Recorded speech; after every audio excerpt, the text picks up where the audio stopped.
Mr. Speaker, Mr. Vice President, members of Congress, my fellow Americans. Today in America, a teacher spent extra time with a student who needed it and did her part to lift America's graduation rate to its highest levels in more than 3 decades. An entrepreneur flipped on the lights in her tech startup and did her part to add to the more than 8 million new jobs our businesses have created over the past 4 years.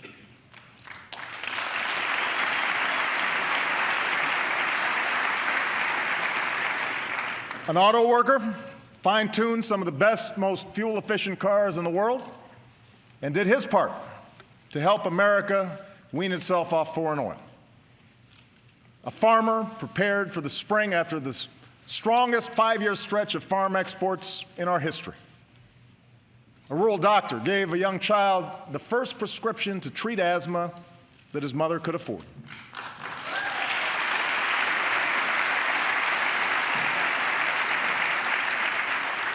A man took the bus home from the graveyard shift, bone-tired, but dreaming big dreams for his son. And in tight-knit communities all across America, fathers and mothers will tuck in their kids, put an arm around their spouse, remember fallen comrades, and give thanks for being home from a war that after 12 long years is finally coming to an end.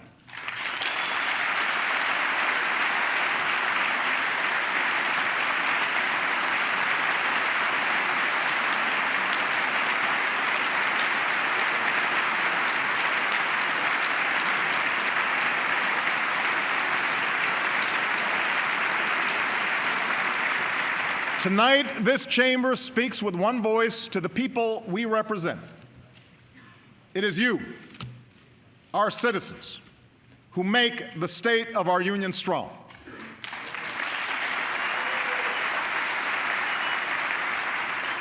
And here are the results of your efforts. The lowest unemployment rate in over 5 years, a rebounding housing market, a manufacturing sector that's adding jobs for the first time since the 1990s, more oil produced at home than we buy from the rest of the world, the first time that's happened in nearly 20 years.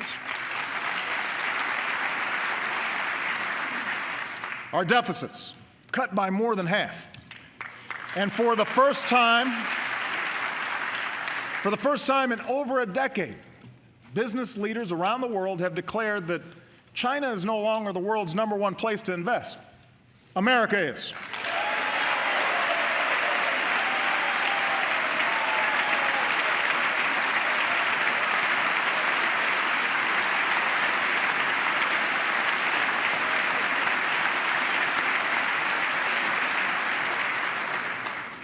That's why I believe this can be a breakthrough year for America.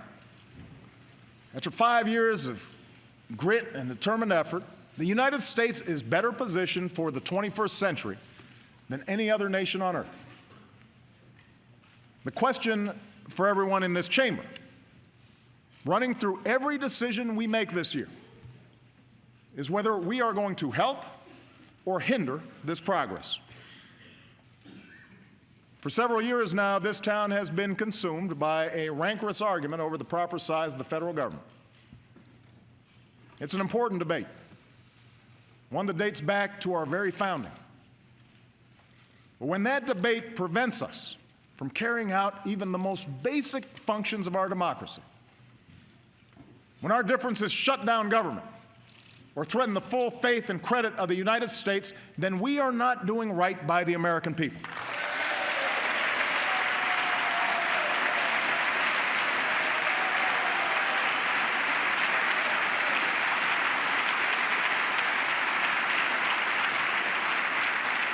Now, as president, I'm committed to making Washington work better and rebuilding the trust of the people who sent us here. And I believe most of you are too. Last month, thanks to the work of Democrats and Republicans, Congress finally produced a budget that undoes some of last year's severe cuts to priorities like education.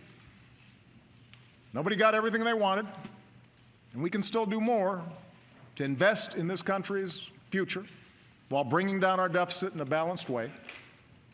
But the budget compromise should leave us freer to focus on creating new jobs, not creating new crises.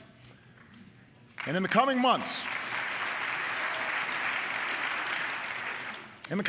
let's see where else we can make progress together.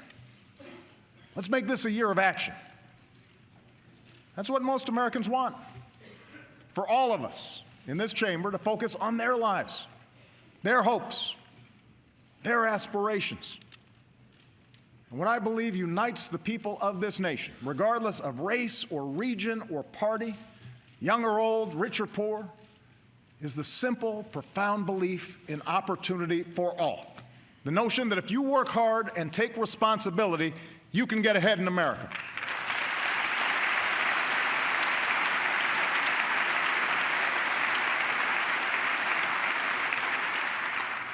Now, let's face it, that belief has suffered some serious blows. Over more than 3 decades, even before the Great Recession hit, massive shifts in technology and global competition had eliminated a lot of good middle-class jobs and weakened the economic foundations that families depend on. Today, after 4 years of economic growth, corporate profits and stock prices have rarely been higher, and those at the top have never done better. But average wages have barely budged. Inequality has deepened. Upward mobility has stalled. The cold hard fact is that even in the midst of recovery, too many Americans are working more than ever just to get by, let alone to get ahead. And too many still aren't working at all. So our job is to reverse these trends. It won't happen right away, and we won't agree on everything. But what I offer tonight is a set of concrete, practical proposals to speed up growth, strengthen the middle class, and build new ladders of opportunity into the middle class. Some require congressional action, and I am eager to work with all of you. But America does not stand still, and neither will I. So wherever and whenever I can take steps without legislation to expand opportunity for more American families, that's what I'm going to do.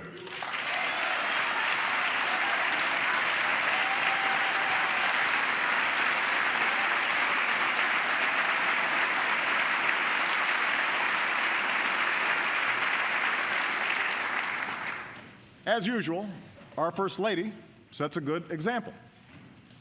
Michelle's, well, yeah.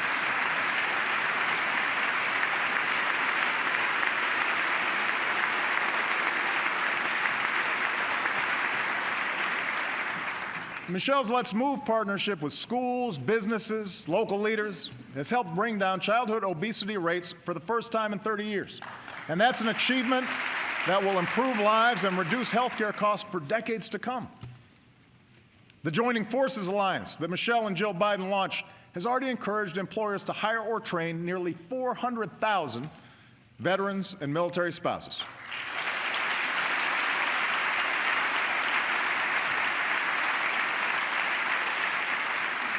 Taking a page from that playbook, the White House just organized a College Opportunity Summit where already 150 universities, businesses, nonprofits have made concrete commitments to reduce inequality in access to higher education and to help every hardworking kid go to college and succeed when they get to campus. And across the country, we're partnering with mayors, governors, and state legislatures on issues from homelessness to marriage equality. The point is, there are millions of Americans outside of Washington who are tired of stale political arguments and are moving this country forward. They believe, and I believe, that here in America, our success should depend not on accident of birth, but the strength of our work ethic and the scope of our dreams. That's what drew our forebears here. That's how the daughter of a factory worker is CEO of America's largest automaker.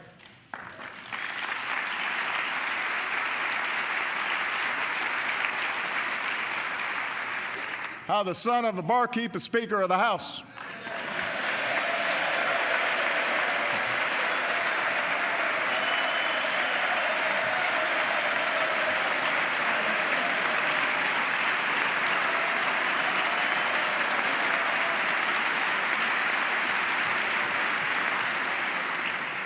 How the son of a single mom can be president of the greatest nation on earth. You know,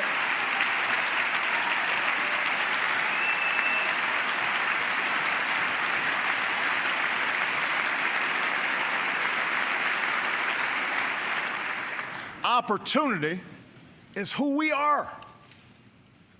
And the defining project of our generation must be to restore that promise.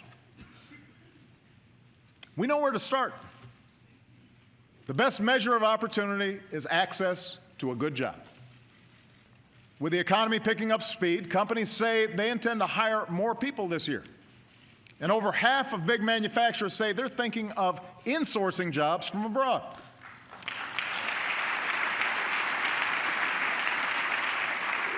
So let's make that decision easier for more companies. Both Democrats and Republicans have argued that our tax code is riddled with wasteful, complicated loopholes that punish businesses investing here and reward companies that keep profits abroad. Let's flip that equation. Let's work together to close those loopholes, end those incentives to ship jobs overseas, and lower tax rates for businesses that create jobs right here at home.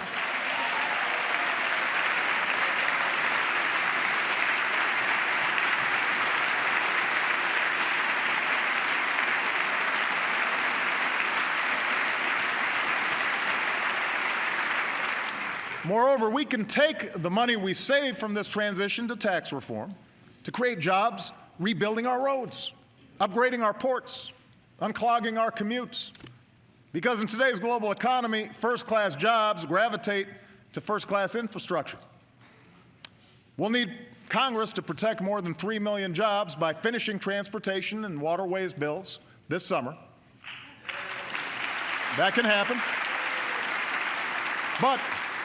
But I'll act on my own to slash bureaucracy and streamline the permitting process for key projects so we can get more construction workers on the job as fast as possible.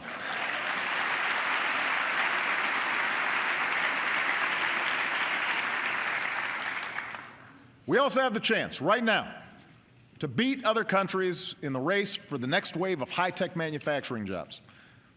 And my administration's launched 2 hubs for high-tech manufacturing in Raleigh, North Carolina, and Youngstown, Ohio, where we've connected businesses to research universities that can help America lead the world in advanced technologies. Tonight, I'm announcing we'll launch 6 more this year. Bipartisan bills in both houses could double the number of these hubs and the jobs they create. So get those bills to my desk. Put more Americans back to work.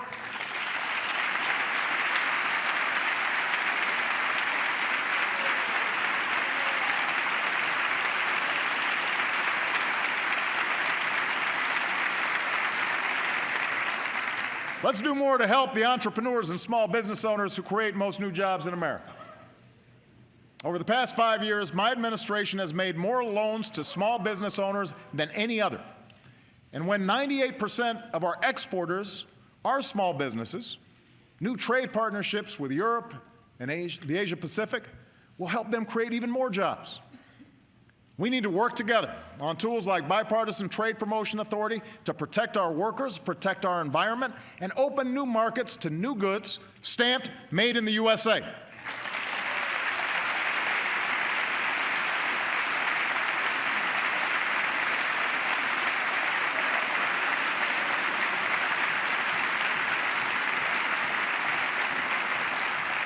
Listen, China and Europe aren't standing on the sidelines. And neither should we. We know that the nation that goes all in on innovation today will own the global economy tomorrow. This is an edge America cannot surrender. Federally funded research helped lead to the ideas and inventions behind Google and smartphones, and that's why Congress should undo the damage done by last year's cuts to basic research, so we can unleash the next great American discovery.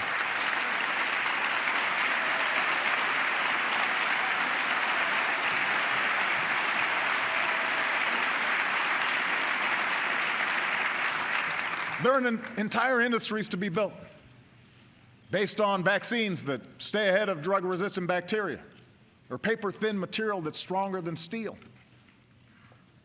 And let's pass a patent reform bill that allows our businesses to stay focused on innovation, not costly and needless litigation.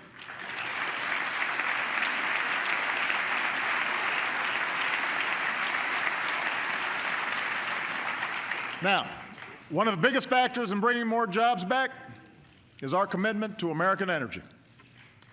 The all-the-above energy strategy I announced a few years ago is working, and today America is closer to energy independence than we have been in decades.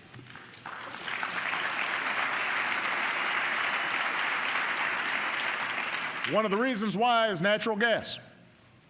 If extracted safely, it's the bridge fuel that can power our economy with less of the carbon pollution that causes climate change. Businesses plan to invest almost $100 billion in new factories that use natural gas. I'll cut red tape to help states get those factories built and put folks to work. And this Congress can help by putting people to work building fueling stations that shift more cars and trucks from foreign oil to American natural gas.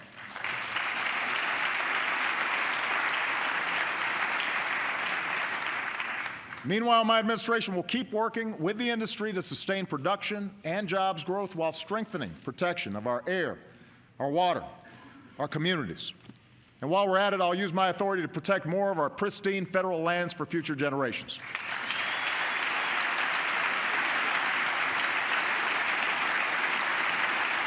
Well,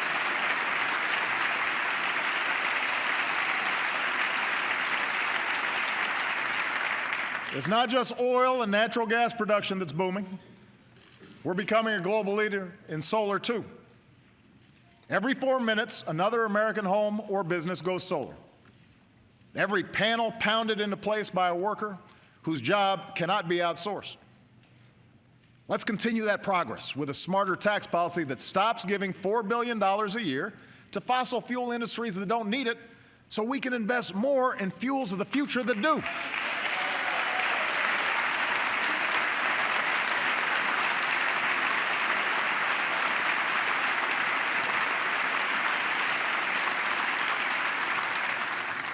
And even as we've increased energy production, we've partnered with businesses, builders, and local communities to reduce the energy we consume. When we rescued our automakers, for example, we worked with them to set higher fuel efficiency standards for our cars. In the coming months, I'll build on that success by setting new standards for our trucks, so we can keep driving down oil imports and what we pay at the pump. And taken together, our energy policy is creating jobs and leading to a cleaner, safer planet. Over the past 8 years, the United States has reduced our total carbon pollution more than any other nation on Earth.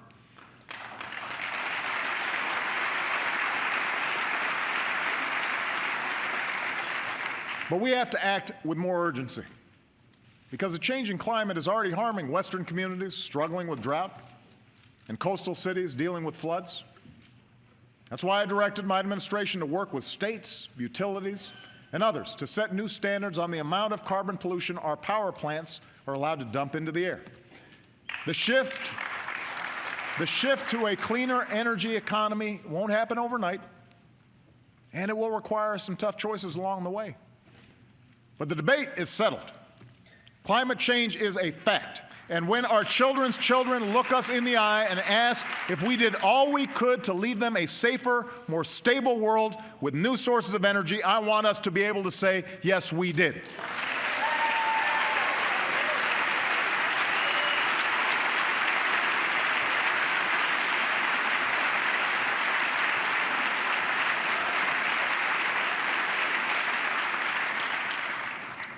Finally, if we're serious about economic growth, it is time to heed the call of business leaders, labor leaders, faith leaders, law enforcement, and fix our broken immigration system.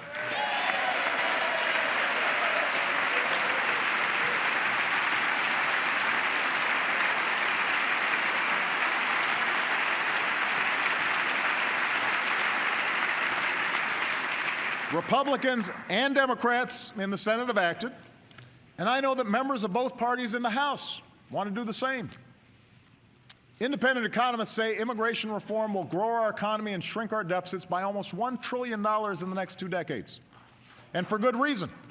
When people come here to fulfill their dreams, to study, invent, contribute to our culture, they make our country a more attractive place for businesses to locate and create jobs for everybody. So let's get immigration reform done this year. Let's get it done. It's time.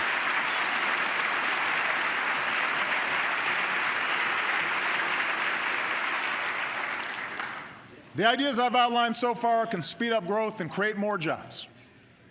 But in this rapidly changing economy, we have to make sure that every American has the skills to fill those jobs. The good news is we know how to do it. 2 years ago, as the auto industry came roaring back, Andra Rush opened up a manufacturing firm in Detroit.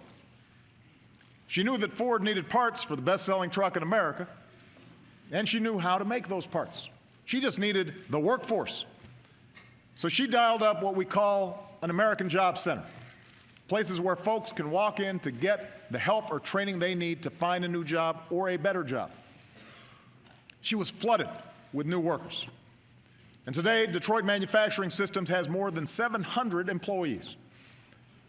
Now, what Andra and her employees experienced is how it should be for every employer and every job seeker.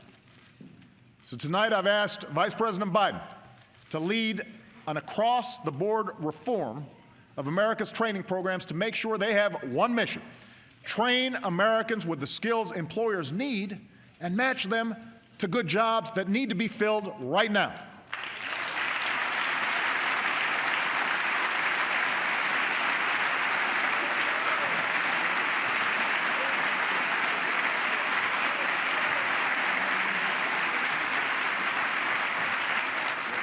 That means more on-the-job training and more apprenticeships that set a young worker on an upward trajectory for life. It means connecting companies to community colleges that can help design training to fill their specific needs.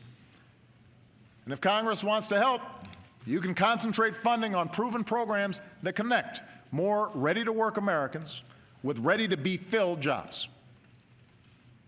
I'm also convinced we can help Americans return to the workforce faster by reforming unemployment insurance so that it's more effective in today's economy. But first, this Congress needs to restore the unemployment insurance you just let expire for 1.6 million people.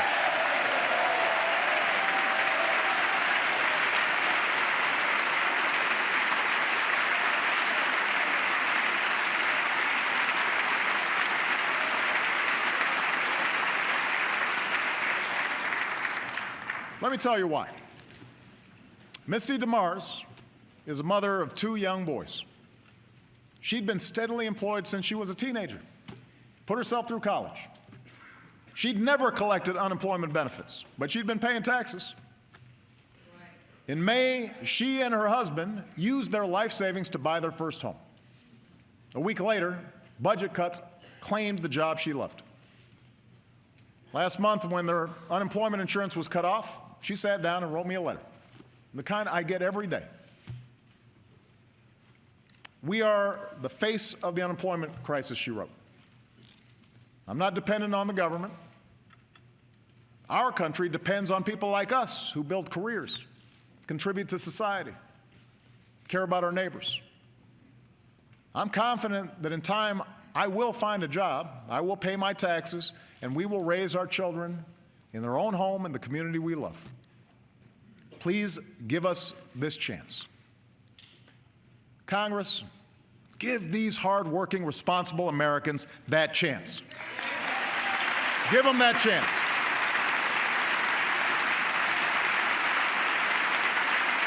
Give them the chance.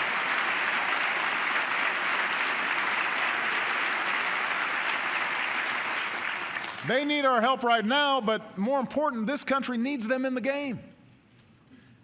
That's why I've been asking CEOs to give more long-term unemployed workers a fair shot at new jobs, a new chance to support their families, And in fact, this week, many will come to the White House to make that commitment real. Tonight, I ask every business leader in America to join us and do the same, because we are stronger when America fields a full team.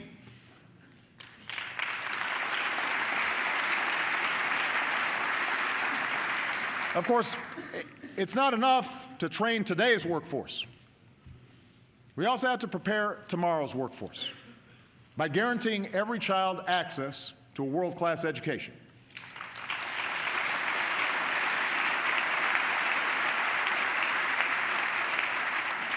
As Steven Rodriguez couldn't speak a word of English when he moved to New York City at age 9. But last month, thanks to the support of great teachers and an innovative tutoring program, he led a march of his classmates through a crowd of cheering parents and neighbors from their high school to the post office where they mailed off their college applications. And this son of a factory worker just found out he's going to college this fall.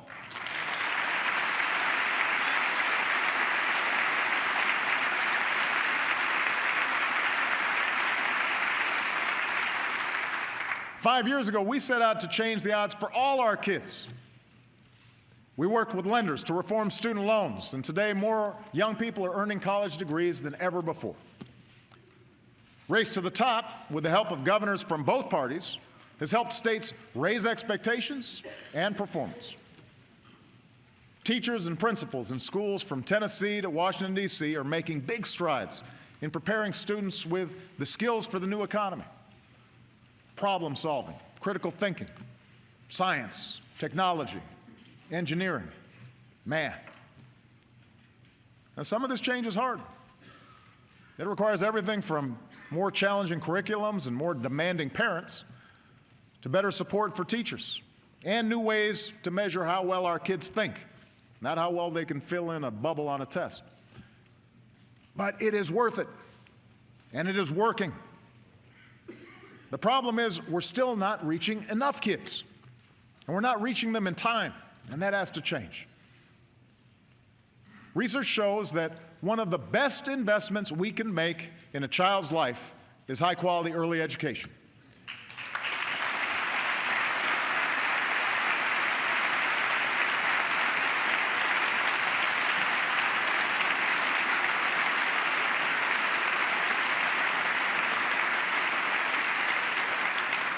Last year, I asked this Congress to help states make high-quality pre-K available to every 4-year-old. And as a parent, as well as a president, I repeat that request tonight. But in the meantime, 30 states have raised pre-K funding on their own. They know we can't wait. So just as we worked with states to reform our schools, this year we'll invest in new partnerships with states and communities across the country in a race to the top for our youngest children. And as Congress decides what it's going to do, I'm going to pull together a coalition of elected officials, business leaders, and philanthropists willing to help more kids access the high-quality pre-K that they need.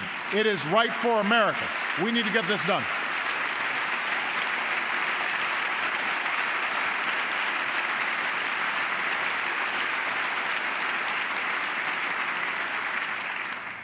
Last year, I also pledged to connect 99% of our students to high-speed broadband over the next 4 years. Tonight, I can announce that with the support of the FCC and companies like Apple, Microsoft, Sprint, and Verizon, we've got a down payment to start connecting more than 15,000 schools and 20 million students over the next 2 years without adding a dime to the deficit.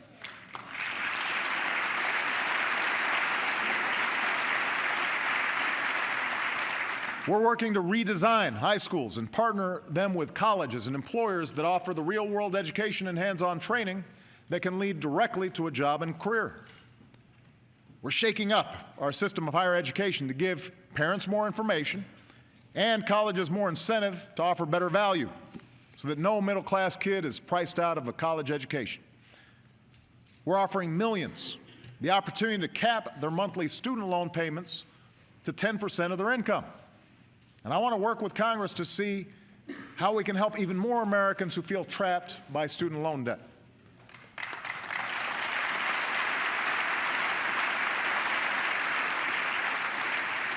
And I'm reaching out to some of America's leading foundations and corporations on a new initiative to help more young men of color facing especially tough odds to stay on track and reach their full potential.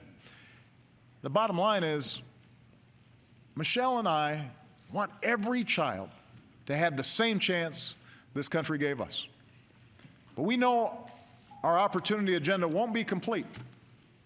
And too many young people entering the workforce today will see the American dream as an empty promise, unless we also do more to make sure our economy honors the dignity of work and hard work pays off for every single American. You know, today, women make up about half our workforce, but they still make 77 cents for every dollar a man earns. That is wrong. And in 2014, it's an embarrassment. Women deserve equal pay for equal work.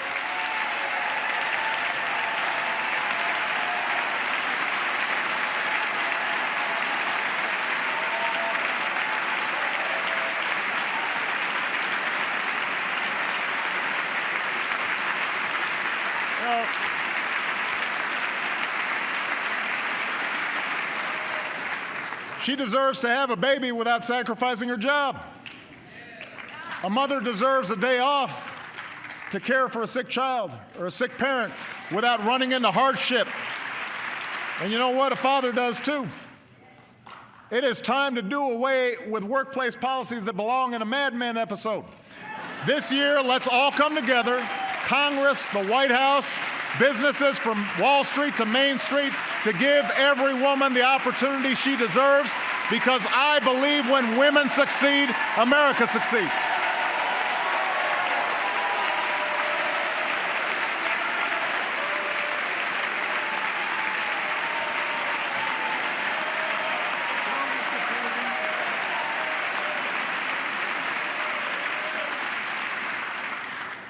Now, women hold a majority of lower wage jobs, but they're not the only ones stifled by stagnant wages.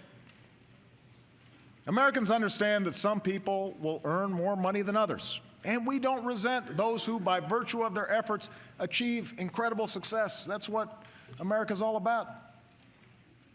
But Americans overwhelmingly agree that no one who works full-time should ever have to raise a family in poverty.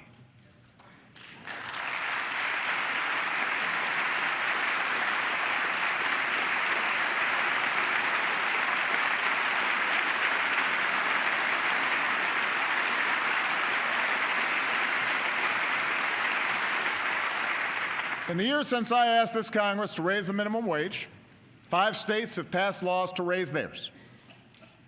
Many businesses have done it on their own.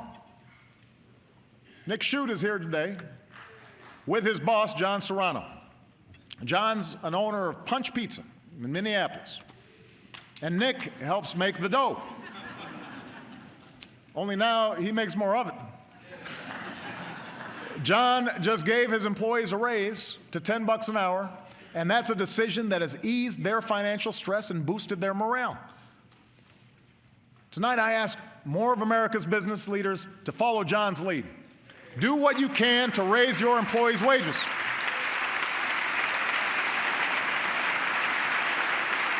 It's good for the economy, it's good for America.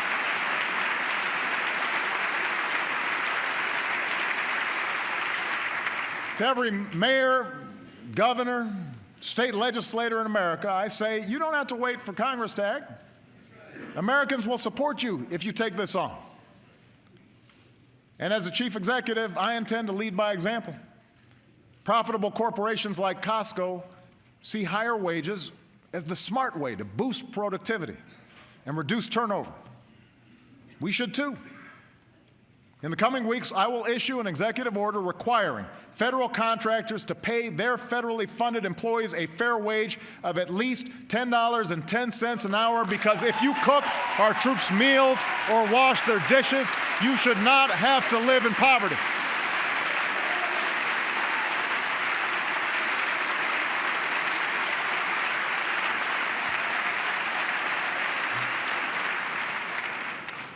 Of course, to reach millions more, Congress does need to get on board.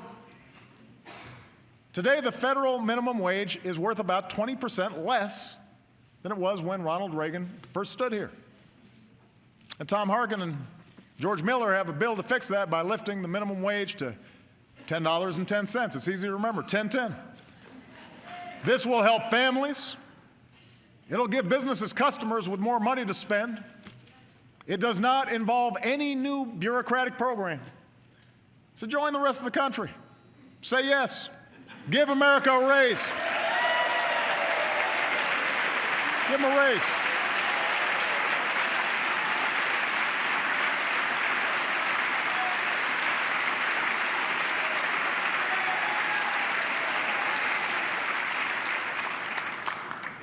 There are other steps we can take to help families make ends meet. And few are more effective at reducing inequality and helping families pull themselves up through hard work than the Earned Income Tax Credit. Right now, it helps about half of all parents at some point. Think about that. It helps about half of all parents in America at some point in their lives. But I agree with Republicans like Senator Rubio that it doesn't do enough for single workers who don't have kids. So let's work together to strengthen the credit, reward work, help more Americans get ahead. Let's do more to help Americans save for retirement. Today, most workers don't have a pension. A Social Security check often isn't enough on its own. And while the stock market has doubled over the last 5 years, that doesn't help folks who don't have 401ks. That's why tomorrow I will direct the Treasury to create a new way for working Americans to start their own retirement savings. MyRA. It's a new savings bond that encourages folks to build a nest egg. MyRA guarantees a decent return with no risk of losing what you put in.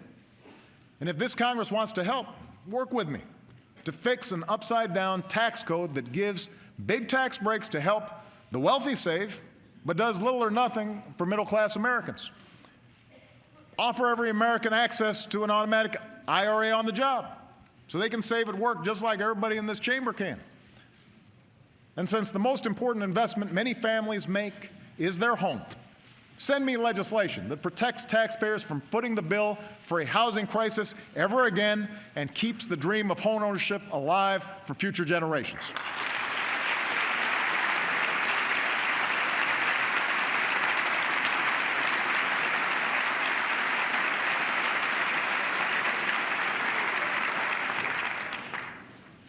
One last point on financial security. For decades, few things exposed hardworking families to economic hardship more than a broken health care system. And in case you haven't heard, we're in the process of fixing that.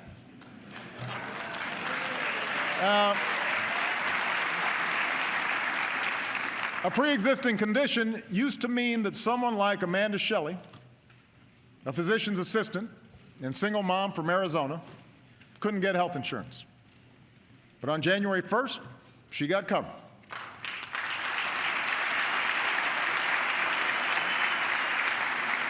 On January 3rd, she felt a sharp pain. On January 6th, she had emergency surgery. Just 1 week earlier, Amanda said, and that surgery would have meant bankruptcy. That's what health insurance reform is all about. The peace of mind that if misfortune strikes, you don't have to lose everything. Already, because of the Affordable Care Act, more than 3 million Americans under age 26 have gained coverage under their parents' plan.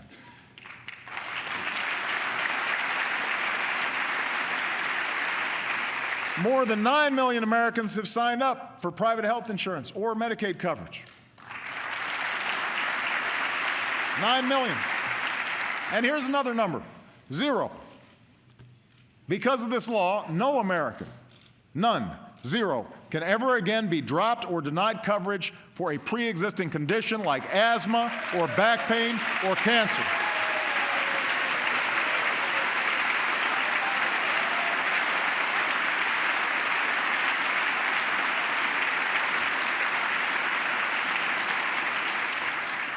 No woman can ever be charged more just because she's a woman.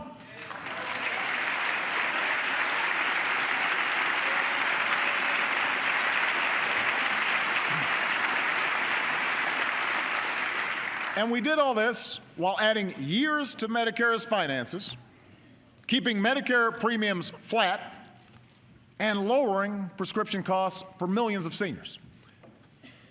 Now, I do not expect to convince my Republican friends on the merits of this law.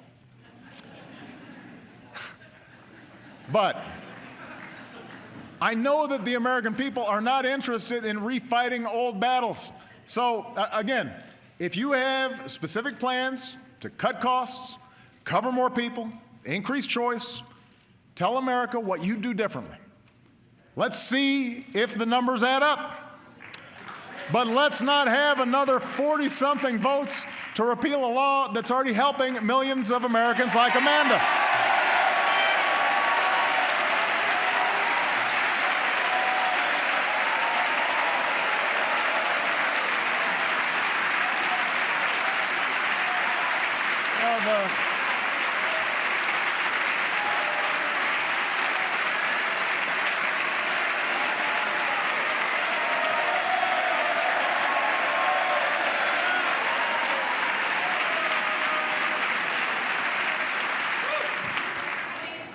The first 40 were plenty.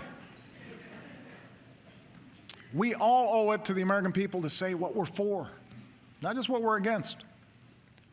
And if you want to know the real impact this law is having, just talk to Governor Steve Beshear of Kentucky, who's here tonight. Now, Kentucky is not the most liberal part of the country. That's not where I got my highest vote totals.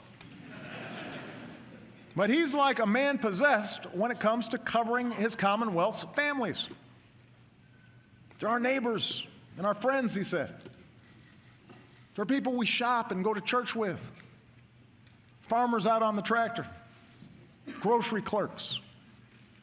They're people who go to work every morning praying they don't get sick. No one deserves to live that way. Steve's right. That's why tonight I ask every American who knows someone without health insurance to help them get covered by March 31st. Help them get covered. Moms, get on your kids to sign up. Kids, call your mom and walk her through the application. They'll give her some peace of mind, and plus she'll appreciate hearing from you.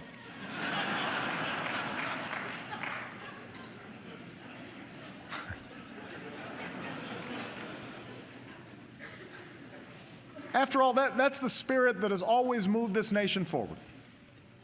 It's the spirit of citizenship, the recognition that through hard work and responsibility, we can pursue our individual dreams but still come together as one American family to make sure the next generation can pursue its dreams as well.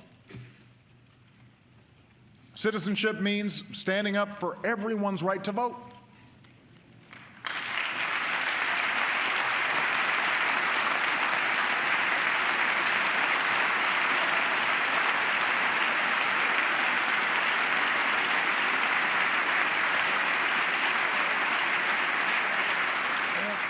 Last year, part of the Voting Rights Act was weakened, but conservative Republicans and liberal Democrats are working together to strengthen it. And the bipartisan commission I appointed, chaired by my campaign lawyer and Governor Romney's campaign lawyer, came together and have offered reforms so that no one has to wait more than a half hour to vote. Let's support these efforts. It should be the power of our vote, not the size of our bank accounts, that drives our democracy.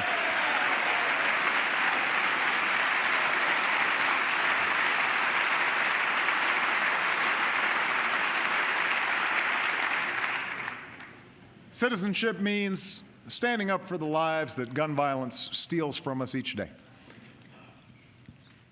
I've seen the courage of parents, students, pastors, police officers all over this country who say, we are not afraid. And I intend to keep trying, with or without Congress, to help stop more tragedies from visiting innocent Americans in our movie theaters and our shopping malls or schools like Sandy Hook.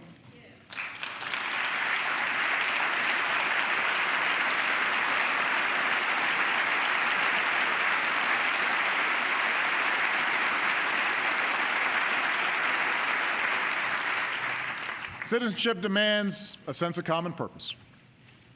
participation in the hard work of self-government, an obligation to serve our communities. And I know this chamber agrees that few Americans give more to their country than our diplomats and the men and women of the United States Armed Forces.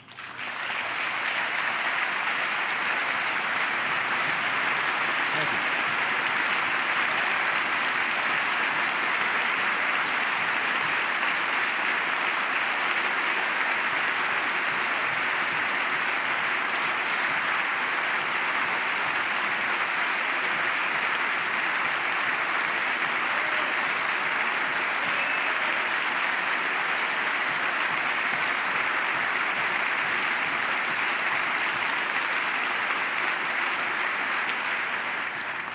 Tonight, because of the extraordinary troops and civilians who risk and lay down their lives to keep us free, the United States is more secure. When I took office, nearly 180,000 Americans were serving in Iraq and Afghanistan. Today, all our troops are out of Iraq. More than 60,000 of our troops have already come home from Afghanistan. With Afghan forces now in the lead for their own security, our troops have moved to a support role. Together with our allies, we will complete our mission there by the end of this year, and America's longest war will finally be over.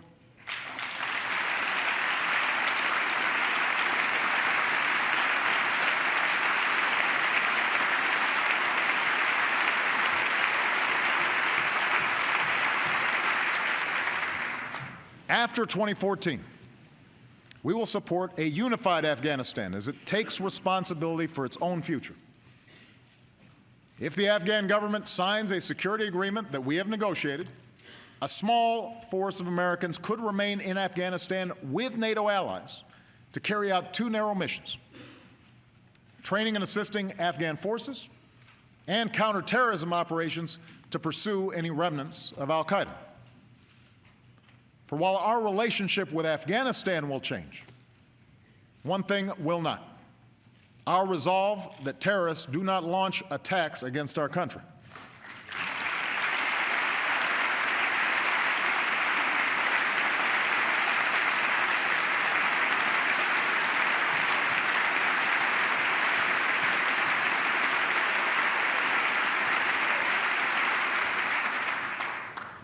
The fact is, that danger remains.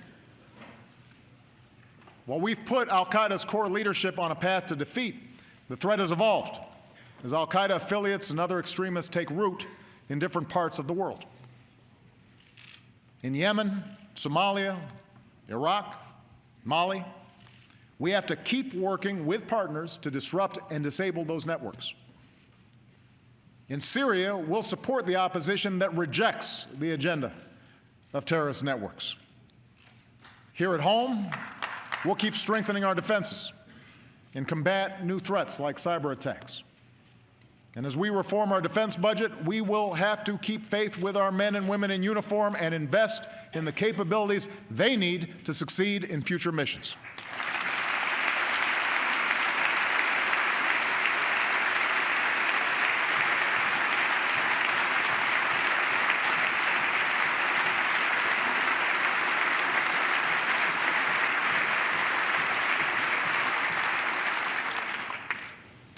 We have to remain vigilant. But I strongly believe our leadership and our security cannot depend on our outstanding military alone. As Commander-in-Chief, I have used force when needed to protect the American people, and I will never hesitate to do so as long as I hold this office. But I will not send our troops into harm's way unless it is truly necessary, nor will I allow our sons and daughters to be mired in open-ended conflicts. We must fight the battles that need to be fought, not those that terrorists prefer from us, large-scale deployments that drain our strength and may ultimately feed extremism.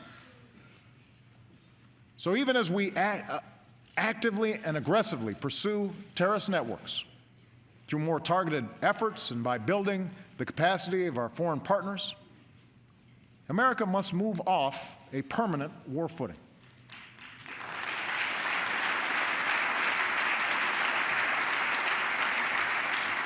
That's why I've imposed prudent limits on the use of drones. For we will not be safer if people abroad believe we strike within their countries without regard for the consequence. That's why, working with this Congress, I will reform our surveillance programs, because the vital work of our intelligence community depends on public confidence, here and abroad, that privacy of ordinary people is not being violated.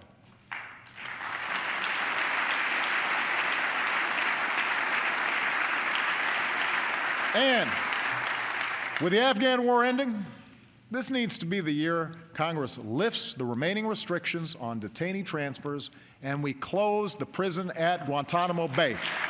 Because we counter terrorism not just through intelligence and military actions, but by remaining true to our constitutional ideals and setting an example for the rest of the world. You see, in a world of complex threats, our security, our leadership depends on all elements of our power, including strong and principled diplomacy. American diplomacy has rallied more than 50 countries to prevent nuclear materials from falling into the wrong hands and allowed us to reduce our own reliance on Cold War stockpiles. American diplomacy, backed by the threat of force, is why Syria's chemical weapons are being eliminated.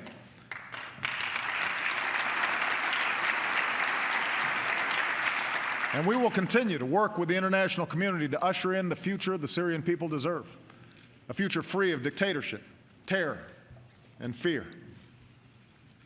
As we speak, American diplomacy is supporting Israelis and Palestinians as they engage in the difficult but necessary talks to end the conflict there, to achieve dignity and an independent state for Palestinians, and lasting peace and security for the State of Israel, a Jewish state that knows America will always be at their side.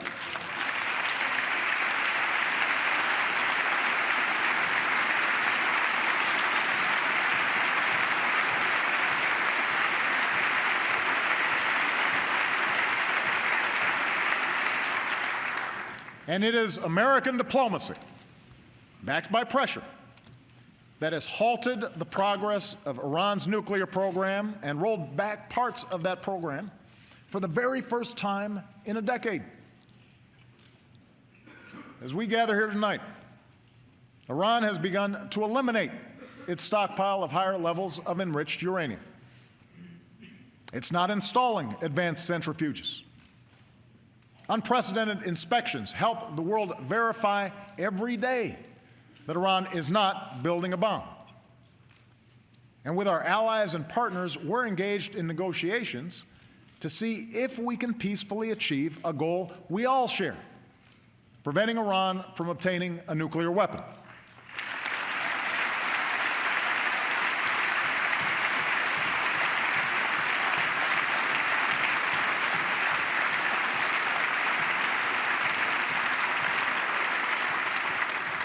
These negotiations will be difficult.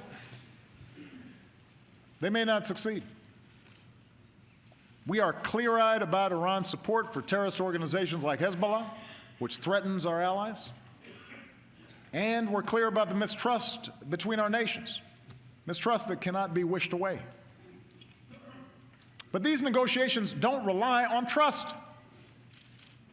Any long-term deal we agree to must be based on verifiable action that convinces us and the international community that Iran is not building a nuclear bomb.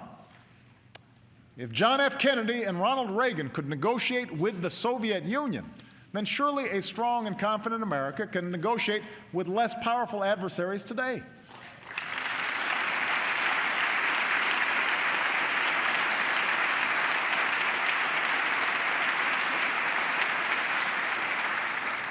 The sanctions that we put in place help make this opportunity possible. But let me be clear. If this Congress sends me a new sanctions bill now that threatens to derail these talks, I will veto it. For the sake of our national security, we must give diplomacy a chance to succeed.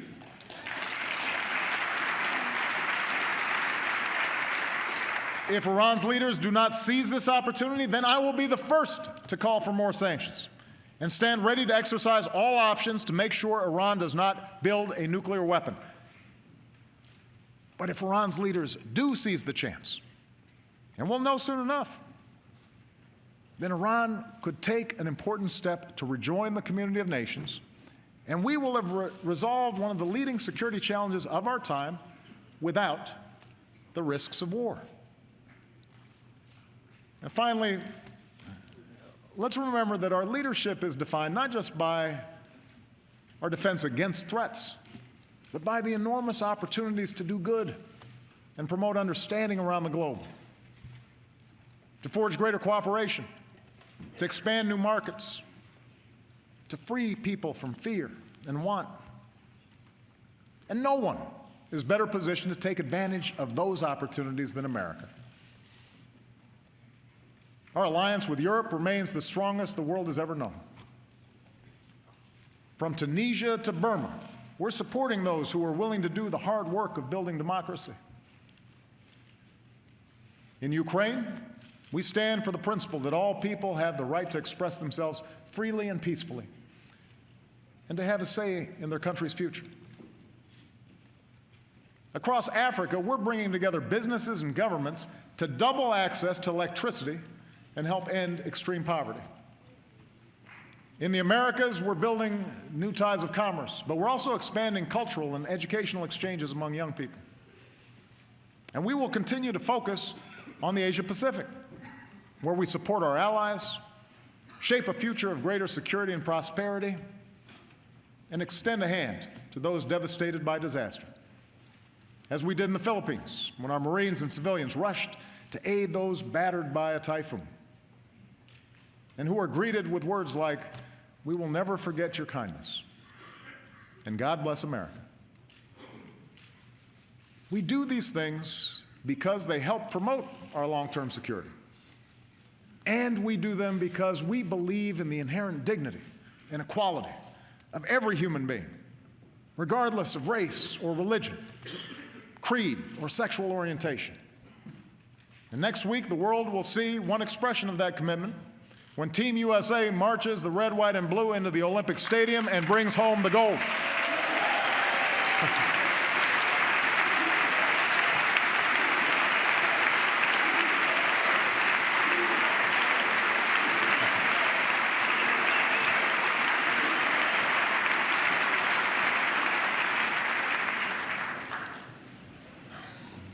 My fellow Americans, no other country in the world does what we do. On every issue, the world turns to us, not simply because of the size of our economy or our military might, but because of the ideals we stand for and the burdens we bear to advance them. No one knows this better than those who serve in uniform. As this time of war draws to a close, a new generation of heroes returns to civilian life. We'll keep slashing that backlog so our veterans receive the benefits they've earned and our wounded warriors receive the health care, including the mental health care that they need.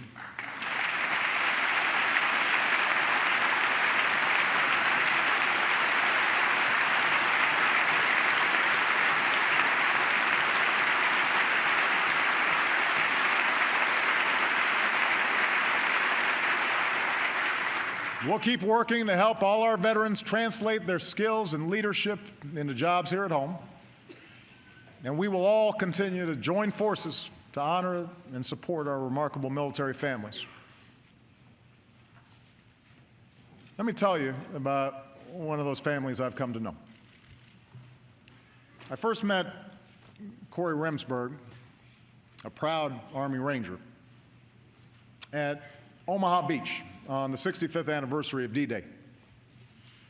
Along with some of his fellow Rangers, he walked me through the program and the ceremony. He was a strong, impressive young man. He had an easy manner. He was sharp as a tack. And we joked around and took pictures, and I told him to stay in touch. A few months later, on his 10th deployment, Corey was nearly killed by a massive roadside bomb in Afghanistan. His comrades found him in a canal, face down, underwater, shrapnel in his brain. For months, he lay in a coma. The next time I met him in the hospital, he couldn't speak, could barely move. Over the years, he's endured dozens of surgeries and procedures, hours of grueling rehab every day. Even now, Corey's still blind in one eye, still struggles on his left side. But slowly, steadily, with the support of caregivers like his dad, Craig, and the community around him, Corey has grown stronger. Day by day, he's learned to speak again, and stand again, and walk again. And he's working toward the day when he can serve his country again. My recovery has not been easy, he says. Nothing in life that's worth anything is easy. Corey is here tonight. And like the Army he loves, like the America he serves, Sergeant First Class Corey Remsburg never gives up and he does not quit. Corey.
My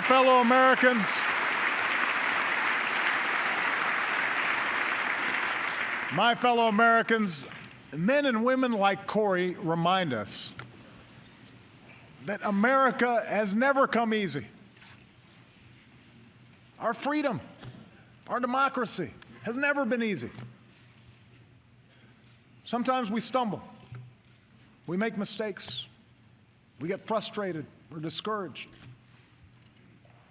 But for more than 200 years, we have put those things aside and placed our collective shoulder to the wheel of progress to create and build and expand the possibilities of individual achievement, to free other nations from tyranny and fear,